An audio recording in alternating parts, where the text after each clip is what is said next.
Hello and welcome to another episode of the Duct Tape Marketing Podcast. This is John Jantz, and my guest today is Anthony Iannarino. He is a renowned expert in B2B sales with decades of experience and a track record of generating tens of millions of dollars in revenue. He's also the best-selling author of 5 books, including one we're going to talk about today called The Negativity Fast: Proven Techniques to Increase Positivity, Reduce Fear, and Boost Success. So, Anthony, welcome back to the show. Thanks for having me back. It's good to see you again. So I got a kick out of Seth's comment on the top that this book is actually called The Positivity Buffet. So what gives? Is it Positivity Buffet or is it Negativity Fast? It's Negativity Fast until Seth says it's the Positivity Buffet, and then it's the Positivity Buffet. Just one of my favorite people and a great mentor for me. Yeah. Kind to endorse my first book back in 2007. So he's been a long time friend and mentor of mine as well. So you're a sales guy. I mean, can I call you that? Yeah. What's a sales guy doing writing what kind of feels like a self-help book? It's a self-help book. And you know what? My friends that put it under sales and selling and management, and I had to ask them to put the self-help on there. So I went to a Barnes & Noble to see if they had it. And they're like, why is that in business? It should be in personal development. And I'm like, I didn't have anything to do with it. It's a publisher, right? And the publisher decided what they were going to do. This has been a passion of me for a long time. I went to college when I was 26 after having 2 brain surgeries. Wow. I decided I should do something with what was left of my brain. So I went to college. Political science. All you do is argue with people instead of political science. That's all you do. It's just constant back and forth. Then I went to law school, which was even more political than school.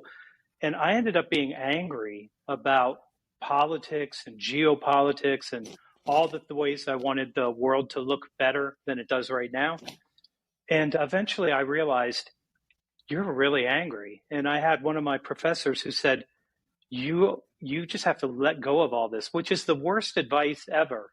How do you just let go? Yeah. I don't know how you do it. I'd say to do it in this book, but I don't know how to tell you how to do it. And I decided that I was going to do 30 days getting rid of all of the negative sources in my life. So any cable news, that's all gone. AM radio's gone. Everything's gone. I got rid of all of it.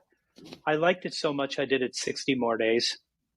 And then I did it 30 more days. And in that last 30 days, I realized not only do you have to get rid of the negative things, those negative sources, but you also have to replace it with something positive.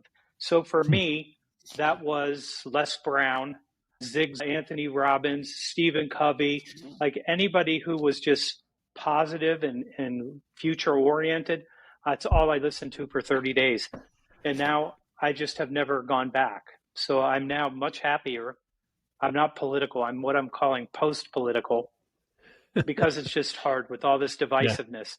So I'm not a divisive guy. So I think that the better way to do it is to try not to spend a lot of time with politics. So, I mean, in a lot of ways, what you just described there was your fast, right? I mean, and that I'm guessing is, obviously is the, what you're prescribing as a path for many people to at least give a try. Yeah, and I have to tell you that there's 11 chapters before we get to the fast. And most of them, I will tell you, is me explaining to you that you make yourself negative. And that's a hard thing for people to understand. So the complaining that you do, that's all you. And I wish I would have known this earlier when I was doing the research on this book. I cited everything in the book. But if you are a chronic complainer, your hippocampus in your brain will start to shrink and you will not be as good of a thinker as you are, and you'll have trouble solving your own problems. Who knows that kind of thing? I wish I would have known it because it was not in the book. I got it right after that. But it's us making ourselves angry and unhappy by what we say to ourselves most of the time. Yeah, and one of the things to tee another one of those up, you talk about how we lie to ourselves. Kind of unpack that idea. My younger brother is a comedian, and he's always unhappy driving like from Ohio to Florida, and then I'll spend months down there. And he believed that everybody had road rage because they were trying to get in front of him and people drive poorly. In Florida, for sure. I know they're the worst. But one day somebody was trying to cut in front of him, and he looked at the guy's face and he thought, this guy's too far away from a rest stop, and he really needs to get to a rest stop. And I said, now, how would you know that? And he goes, because it happens to me all the time. And because it's happened to him, now he has the empathy for this other person. And I said, all you did was lied to yourself. You don't know that guy wasn't road rage, or I don't know, but he decided that's what he was going to do. He's a lot happier. He just lets everybody go. And that was him making himself miserable for 20 years and now just dropping it just like that. I wasn't prepared to have to put him in my book, but I thought that was a really good addition. So you talked about how the first, few chapters, I think it's the first 10 or so, talk about the negative things that we do, but then obviously you get into some things like gratitude. I mean, habits or practices that you talked about eliminating, but then filling. So what are some of the best filling, if you will, practices? Gratitude's the top of the heap. I mean, there's nothing even like it. In fact, as I was writing this book and I was studying gratitude, the claims on gratitude are so many and so outrageous. You look at it and you go, it can't be true. Yeah. You will have better cognitive functioning. You will have less inflammation in your body. You will have less of a risk of having a heart attack. You will have less anxiety, stress, depression, all of these things. And you're reading all these and you're going, how much work does gratitude do? It does so much work. And you don't know that until you start to look at all the claims. And so I decided, well, I will cite that. And then my editor said, no, cite everything. So every claim in the book is backed by science. I read all the papers. I did my best to distill it and make it a fun book that you're going to enjoy, even though it's got some science in it, but it's not a science book. So it's not a hard book to read. And everything in it is really practical and tactical, because I think that's what I want to write. I want to write something that you can read it and say, I could do that. And that would help most people feel better. So I think a lot of what you're talking about, I've used the word habit, I think already, you get into habits, better habits, as opposed to the bad habits of like waking up and reading CNN or whatever, right? So what do you have some rituals or habits yourself that you pretty much say every morning or every evening, I'm going to do X, Y, Z? Yeah, I'll tell you the best one on gratitude. So for anybody that's listening to this and you want to have less stress, less anxiety, and to feel a lot better, this comes from the person that we call the father of positive psychology. So Martin Seligman. And Seligman is a wonderful writer. And one thing in the book called Hope Circuit, which is a really good book, he describes a study that they did, and they called it 3 blessings. And 3 blessings, all you have to do is at the end of your day, don't do the gratitude journal in the morning. You do it at the end of the day. Yeah. And you write down the 3 good things that happened to you and why those things went well for you. And you do that, according to Seligman, for 2 weeks. And for at least 6 months, people have less anxiety, less stress, and less depression. He says in the Hope Circuit that he believes that this is more powerful than pharmaceuticals or psychoanalysis. And these are the things that are not taught to us. I mean, you probably just heard this three blessings for the first time. Would have been nice to know this maybe in 7th grade or 8th grade, or when you're a teenager and you're really grouchy all the time. You're really negative for that period of time. Yeah. But I've done this for a long time. And I would say, I'll give you one piece of advice if you want to do this. Get a journal and write it down. Write down the 3 blessings every single day, whatever went good. And then in about a month, go back and just start reading those entries. And you'll start to think, a lot of good things happen to me. Like every day, good things happen to me. Yeah.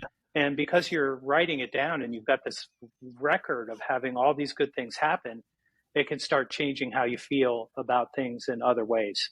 And I think that's particularly, it's powerful for everyone, but I know a lot of entrepreneurs beat themselves up because they haven't achieved where they want to go. Right. And I think a lot of that stress is just what you mentioned. They don't turn around and go, yeah, but look how far we've come, and I think that what you're talking about is celebrating the little wins, because unfortunately the only thing that seems to stick with us is how I failed today. Right. So great practice. You talked about some of the things you kept out of your life. There are some things that I'm on social media only because it's a channel for marketing, for us, but it's a terrible, it can cause a lot of negativity. You mentioned politics. Heaven forbid that. It just seems like the last 10 years have just gotten worse and worse. How do we keep away from, some of the stuff that, there's nothing wrong with, or I should say there are some potential positive things about being informed, but so how do you kind of balance that? Like, you're not saying stick your head in the sand, but I'm going to ignore, all of that stuff out there when there is actually a level of news that maybe you should be aware of.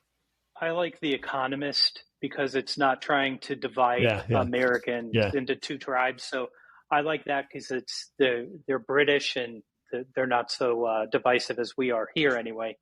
The other thing I would tell you is that my wife is always unhappy with me because she'll say, "Did you see that story today?" And I say, "I didn't get to see it." And when people say, "How do you just leave all that stuff out?" And what do you know? Like when something happens, how are you going to know? All the negative people are going to tell you. You don't have to wait very long. They'll tell you something bad happened. They can't wait to tell you that. And most of those things I can't do anything about. And I have an awareness, but I don't have an attachment to it. So being aware is one thing. Being attached, and that's a very different sort of problem for people to have. Have you found that over time? Because I think some of the practices you're talking about, I feel like they're cumulative. Would you say that's somewhat true that you start practicing gratitude and things, it just starts working on other parts of you? But let's face it, that big sale that you thought you were going to get didn't come through, kind of a bummer moment of the day. Do you find that you have more ability to maybe snap back out of that, kind of change your state instead of letting it dictate your day? It's either a loss or it's a lesson. So that's what a sales guy would say, but I'm desensitized to the word no or to losing a deal because after you do it for 37 years, you are pretty desensitized. So I would tell you over time, if you just look at a loss and you say, what did I learn? How could it make me more effective in the future? It's 100% worth trying to do that instead of saying, well, I lost this and there's no way for it to recover. I've lost deals plenty times. I'll tell you, it took me 7 years to win PetSmart, 7 years. And I had my peers saying, why don't you give up? And I'm like, because I don't get a commission check if I give up. I have to keep going. The woman who kept me out let me in one day, and I was talking to the senior leader. And I had 7 years with $2 million a year from PetSmart. So just keep playing the game. If you're an entrepreneur, I know that you've seen all of the cartoons of the path to success as an entrepreneur. It's all over the map, right? So you get some progress, you go back. That's just how any good pursuit actually goes. It doesn't ever just go a straight line, you won. No, that's rare, right? I would say. Oh, absolutely. In fact, I've been at this game for a long time. And one of the things you realize over time, and I think that's why entrepreneurs are kind of a strange breed of resilience. Over time, I think you start to realize, you start seeing, like, I didn't get that deal because I was meant to get this deal. And actually that deal would have been a bad deal. I think you start seeing examples of that happening and go, oh, maybe I shouldn't sweat what I thought was a loss at the moment because something's going to happen. But that takes time. That takes experience. Some of those clients that you're describing, I know those. And when they say, we might not be a good fit for each other, you're like, how fast can I get out of here? I'm ready to go now. All right. So because maybe it's the last chapter, let me double check, but I think it's the last chapter, the fast itself. Kind of for the last bit that we have left here, kind of if somebody is listening and thinks, okay, obviously we want them to get the book so they get the full detail, but to give us a little taste of how somebody would get started, what a negativity fast, would look like that you describe in that final chapter. In that final chapter, what I would want you to do is to start to say, what are the kinds of things that trigger me And you're really triggering yourself when you do that. But it's worth knowing that this is something that bothers me. I'm too connected to, like politics or whatever else they're connected to that's negative. I would say you make a list of those things. I will tell you, though, don't start with people. That's exactly the wrong way to do this. The people come at the end. Like, which people do I need to spend less time with? But don't do that at the beginning, because you want to take care of the things that are really about you and what you do. And I'll just give you a quick story. Albert Ellis is the guy that created CB, cognitive behavioral therapy. Very powerful stuff. I actually did it at one time to help get rid of some of my anger, and it worked perfectly. But Albert Ellis would say that you have an A, B, and a C. The A is the activating event, and then the B is your belief about it, and then the C is the consequences on how you respond to that. And like my brother, all they do is they switch the belief. And if you switch the belief that it's not road rage, that person's trying to get a prescription home to their young, sick kid or something, and you can lie to yourself like that all the time. You're mostly lying to yourself about the triggers anyway, so you might as well get around that. And if I could say just one other thing that I would want to share, the thing that seems to be the most popular in this book is my love for being a bail bondsman for dogs. So I go to the Humane Society at the end of every year, and I buy all the dogs. That's normally about 9 dogs. I do not take these dogs home. I would be divorced immediately if I brought another dog into the house. They take the money and they're happy. And the last time I was there, they said, would you just let us keep the money because we're going to have some difficult dogs that need training? I said, you could use the money however you want. They said, will you take a picture with this pit bull? Big pit bull, very not aggressive in a mean way, but just really wanted attention. So I took a picture with them, and they put it on their website, and it went onto Facebook. And some woman read this. It said, this angel came in and bought these dogs. I didn't think of it like that, but I thought it was a bondsman. So the woman came in the next day, and she bought all of the cats. I don't know, that's like 46,000 cats in a humane society. She bought all of them. And then 2 of my friends saw this, and they said, you mean we can buy the dogs and we don't have to take them? And I'm like, of course you can. Just go in. And so they went in and bought 4 more dogs, just gave them the money. If you really want to feel good, if you're really negative, if you really just don't feel good, go do something for somebody else, because you will disappear and you will be there just for that person. And you will feel so good. It's called helper's high. Don't even need a medical card to do it. You could just go out and help somebody, a homeless person, go to a pantry, do whatever you can do, but that will make you feel so much better, just like this. You can't be in both of those states at the same time. Yeah, awesome. Well, Anthony, it was great catching up with you and hearing about the negativity fast. Is there anywhere you'd invite somebody to connect with you or learn more about the book itself?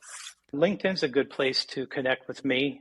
And then I think if you go to the negativityfast.com, that'll take you to a page. And you can also find it on Amazon and Barnes & Noble. Awesome. Well, great book. Appreciate you taking a few moments to stop by, and hopefully we'll run into you one of these days out there on the road.